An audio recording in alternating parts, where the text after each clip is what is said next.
Olá,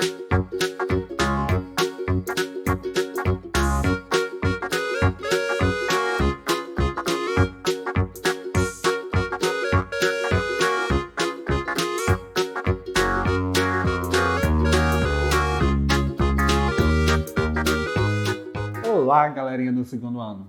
Tudo bem com vocês? Estamos aqui para mais uma aula em casa, aula referente ao dia 3/7/2020, segundo bimestre, e a aula de hoje nós iremos retratar sobre som, ou seja, aquele barulhinho que a gente ouve, né? Som contextualizado em vários sentidos dentro da nossa casa, a nossa voz, o som da televisão, o barulho que a gente encontra na rua. Então o assunto de hoje está relacionado ao som, a sua altura, a sua intensidade e a sua duração. Especificamente na aula de hoje a gente vai falar sobre a altura do som, tá? Sobre as ondas sonoras e a gente vai tentar entender esse contexto, tá? Página 27 e 28 do livro didático de vocês, nós temos aí a contextualização do som, a altura que a gente vai estudar na aula de hoje, certo? Então vamos lá. O que é som? Alguém sabe me responder o que é som? O som é formado por ondas sonoras, tá? Essas ondas sonoras que são vibrações do eco produzido por qualquer barulho interno ou externo que é produzido por nós, tá? Então, vibração das cordas vocais, vibração das cordas de um violão, vibração de qualquer outra fonte vai produzir ondas sonoras.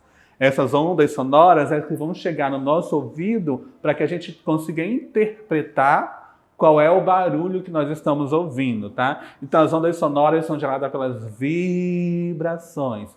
Essas vibrações são produzidas pelas cordas vocais para produzir o som da nossa voz, são produzidas pelas cordas do violão para poder a gente conseguir ouvir o som que faz ao tocar o violão, seja ela pelas cordas do violino, seja ela por qualquer outra fonte, vai produzir vibração. Essa vibração vai chegar no nosso ouvido, que vai chegar no nosso cérebro, e nós iremos interpretar o som que nós estamos ouvindo, certo?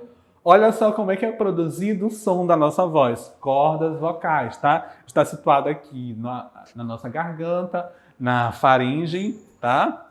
Onde a gente tem a articulação por meio do ar que nós respiramos, que faz vibrar as cordas vocais, e essas cordas vocais vão produzir o som.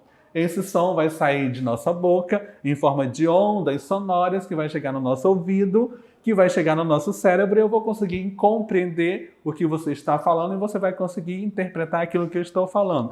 Esse é o mecanismo do som, que lá na disciplina de ciências a gente vai ver basicamente direitinho como é que funciona a formação da nossa voz, ok? Partindo para mais avante, aqui nós temos as ondas sonoras, ou seja, a vibração produzida por estes aparelhos. Aqui a flauta vai ter um estilo de vibração diferenciado, nós temos aqui a nossa voz que vai ter um nível de vibração totalmente aleatória, tá? Por ondas sonoras aqui, ó, as ondas sonoras. O som do violino, como é um som mais agudo, um som mais fininho, certo? Vai ter uma vibração mais frequente, ou seja, com várias linealidades, tá? Olha só as linhas aqui. Então, cada tipo de vibração, tá? Cada tipo de som, na verdade, tem uma onda sonora diferenciada pelo mecanismo de vibração que ele vai ser realizado. Flauta tem uma vibração mais leve, mais suave. A nossa voz tem uma vibração mais linear. E uma flauta tem uma vibração com mais frequência, porque o som ele é mais agudo, mais fino, tá? Os componentes do som, um deles é a altura, que é o nosso contexto. É muito fácil perceber a altura do som. Quando a mamãe fala mais alto com você, grita, né? O som vai estar mais alto, mais agudo, vai ter mais vibração nas ondas sonoras. Nós temos também, quando a gente fala bem baixinho, a frequência vai ser menor, mais baixinha, tá? Então tudo isso vai produzir as ondas sonoras, porém a altura, o comprimento de ondas vai diferenciar de acordo com a altura da voz, certo? O som também pode ser curto, pode ser mais lento, tudo isso vai ter uma frequência de ondas sonoras.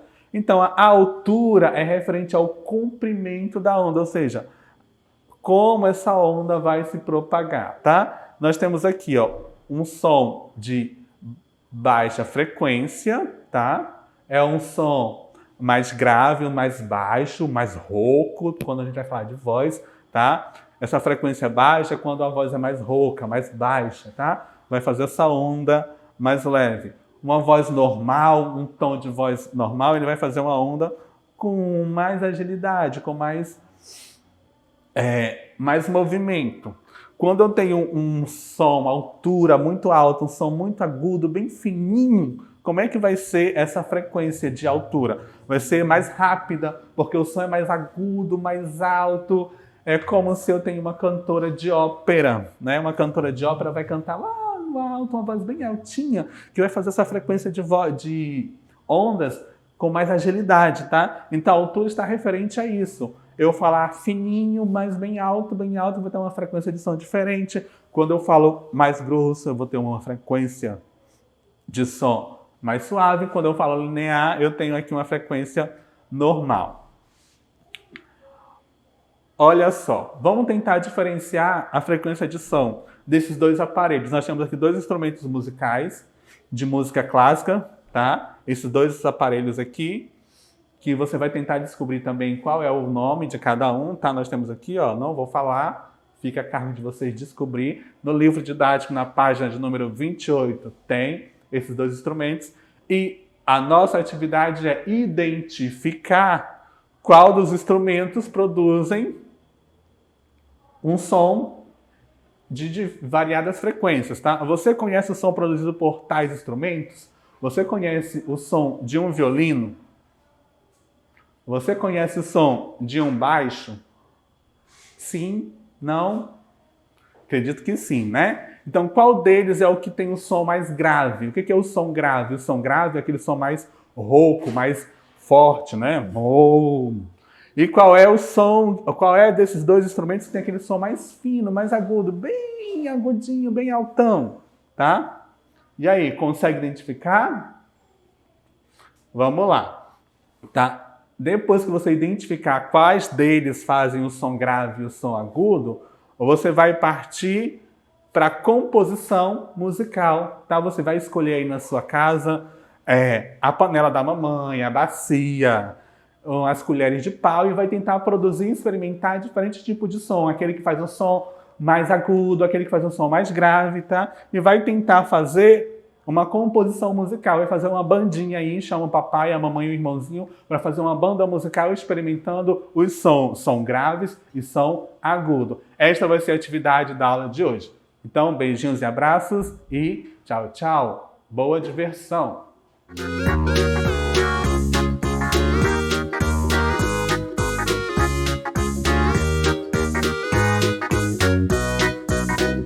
Segundo ano, tudo bom com vocês? Vamos então a mais uma aula de Geografia. Hoje, 3/7/2020, nós vamos revisar aí o que nós vimos na nossa aula anterior. E também vamos ver aí na Geografia na prática, como é que funciona a questão dos bairros. Como é que a gente sabe que cada bairro tem uma quantidade diferenciada, específica, certo? Vamos ver aí. Nós fizemos aí a correção da página 20, vocês também fizeram a correção no livro de vocês, sobre aí as imagens, o que está mostrando as imagens, o que a imagem está representando. Na segunda questão, eu estava perguntando o quê? Se vocês aí no bairro de vocês têm esse tipo de serviços públicos, então vocês iriam colocar aí, sim, professora, tem, né, esse tipo de serviço público, tem coleta de lixo, tem postos de saúde, então vocês iriam colocar aí. Sobre a questão dos serviços públicos também, existem vários serviços públicos que são encontrados aí nos nossos bairros, né? Como, por exemplo, a coleta de lixo, escolas, postos de saúde, água tratada, entre vários outros serviços públicos. A segurança, transporte coletivo. Além disso, nós também necessitamos desses serviços públicos, né? Nós necessitamos de quê? De segurança, de praticamente todos esses elementos aí, todos esses serviços públicos aí, não é verdade? Fizemos também a atividade da página 21, que eu pedi para que vocês lessem o texto, espero que vocês tenham lido, né? O que o texto está mostrando? A reclamação dos moradores de um bairro em relação aí ao serviço que estava acontecendo aí, né? Em relação a uma pracinha que tinha no bairro, e aí essa pracinha não estava tendo manutenção. E aí o que acontece? Esses moradores, como é direito deles, foram reclamar. Olha, a pracinha onde nós visitamos no nosso bairro não está tendo manutenção da prefeitura. E isso é um serviço, é um direito aí da prefeitura, fazer a manutenção. Assim como nós também, falei para vocês, né? Nós também devemos zelar pelo local onde nós moramos. E aí ele perguntou lá na reportagem sobre essa falta de limpeza e manutenção da praça aí, né? O que acontece em relação se não ocorrer a manutenção? Os brinquedos vão ficar enferrujados, não vai ter como mais utilizar e a praça simplesmente vai ficar abandonada. Então, eles estavam questionando em relação ao quê? A falta de limpeza e a manutenção da praça, não é verdade? Lá na página 21 do livro de vocês de geografia, ok? E aí, seguindo, né, os lugares eles podem ser representados por meio de desenhos, pinturas, fotos, maquetes e também por meio de mapas. Mostrei para vocês em algumas aulas anteriores que nós tivemos aí algumas representações dos bairros. Lembra que eu mostrei para vocês como é que a gente pode representar os bairros? Através de desenhos, pinturas, fotos e também através dos mapas nós podemos fazer a representação. Nesse mapa aqui ele está mostrando o bairro de Curitiba, olha só. E aí ele está demonstrando os limites entre os bairros, os limites aí entre os locais, como é que são, o nome também, ele está mostrando os nomes, né? Centro Cívico, São Francisco, Alto da Glória, Hugo Longe, Cristo Rei, São Lourenço, Barreirinha e Guariotuba são o nome dos bairros encontrados aí em Curitiba. Então ele está mostrando o quê? Que os bairros eles podem ser tanto bairros extensos, podem ser bairros grandes, como também bairros pequenos. Então os bairros também têm suas características próprias. Nós aprendemos também que existem vários tipos de bairros: residenciais, comerciais, bairros mistos, bairros industriais. São o que diferencia os bairros? Bairros com ruas asfaltadas, bairros com ruas estreitas, bairros com muitas casas, bairros com poucas árvores. São características. Como é que é o bairro onde você mora? Você consegue me dizer, caracterizar como é que é o bairro onde você mora? Se tem muitas casas, se tem ruas asfaltadas, tem iluminação? Então, cada bairro tem a sua característica específica. Nas próximas aulas, a gente vai fazer a atividade dessas páginas aí. Página 17, página 19 e página 20 também, ok? Então, essa daí é uma característica de um bairro. Na próxima aula, a gente vai fazer a atividade em prática. Por hoje é só. Muito obrigada e até a próxima aula.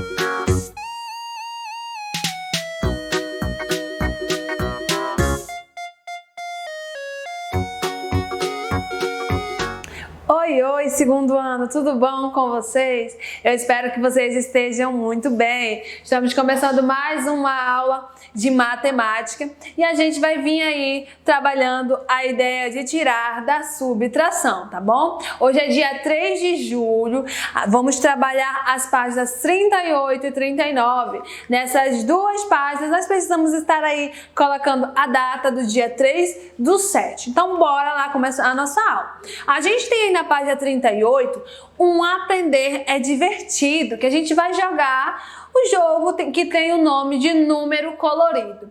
Os materiais necessários serão as cartas e a cartela do material de apoio e lápis de cor.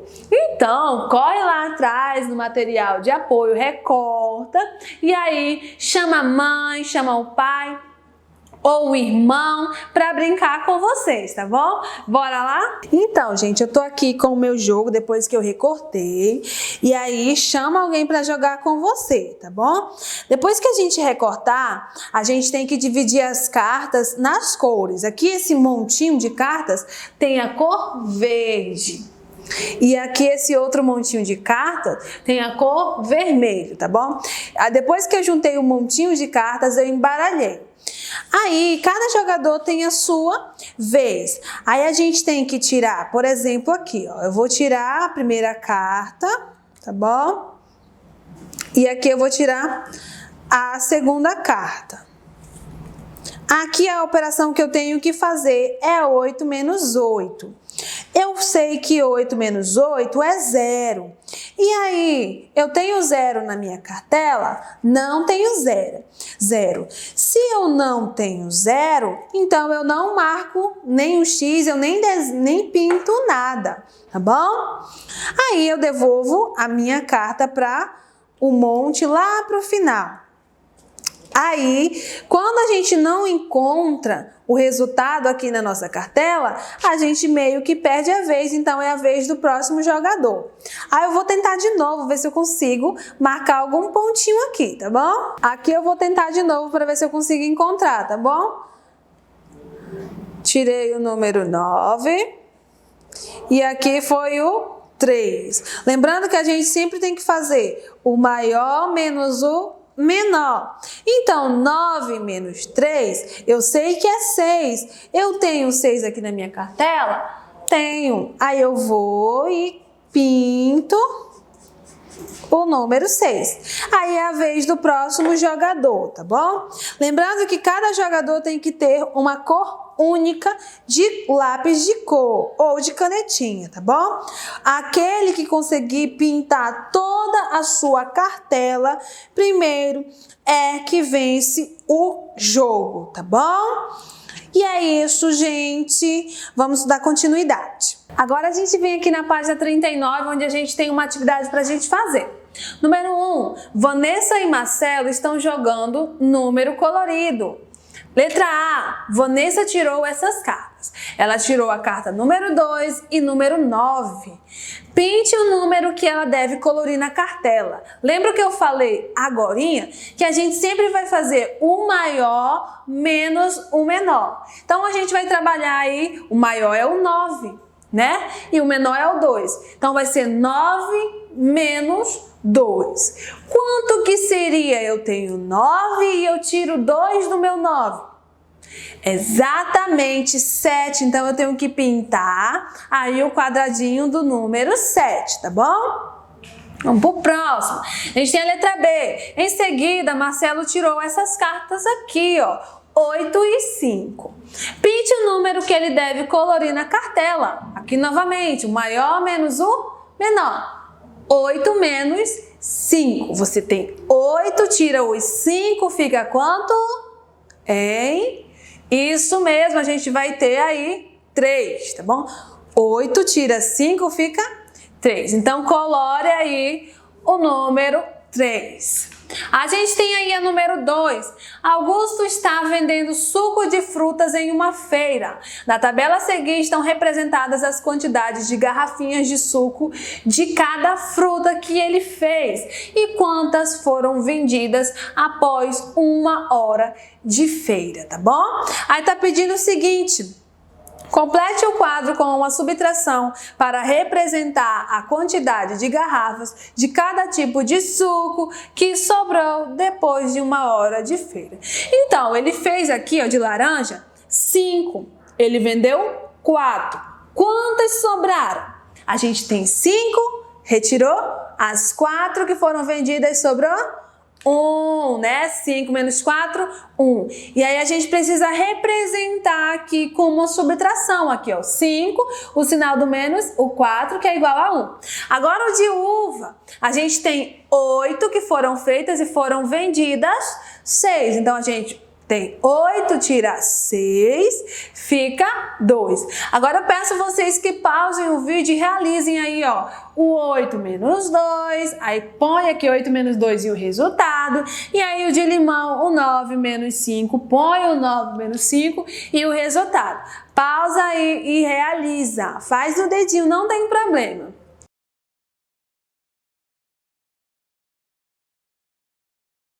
Voltando aqui, a gente tem 8, tira 2, fica 6. E 9, tira 5, fica 4.